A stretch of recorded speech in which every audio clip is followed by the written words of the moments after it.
Dear viewers, আমি doctor মৌজানুল আবদিন। মূলত বলবো যে কলা, এই ধরনের কলা খাবেন। এটা গ্রামে, আমি আছি নরসিংদী। এই কলাগুলোতে প্রচুর পরিমাণে জিঙ্ক থাকে।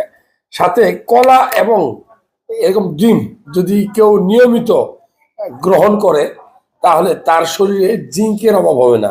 তার মানে জিঙ্ক যত বেশি খাবেন, আমরা যারা পুরুষ মানুষ, আমরা যারা বলি যে আমাদের পুরুষত্ব কমে গেছে, এক কথা যদি বলি ধ্বজভঙ্গ, ইরেকটাইল ডিসফাংশন বা প্রিমেচিউর ইজাকুলেশন, দ্রুত বীর্যপাত যাদের হয়, তাদেরকে আমরা সবসময় বলি যে আপনি বেশি করে ডিম খাবেন, বেশি করে কলা খাবেন। কেন?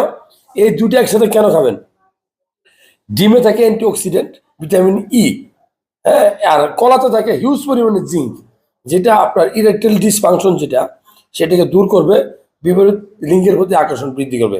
সো নিয়মিত কলা খাবেন এবং ডিম খাবেন, ডাক্তার পরামর্শ নিয়ে আপনি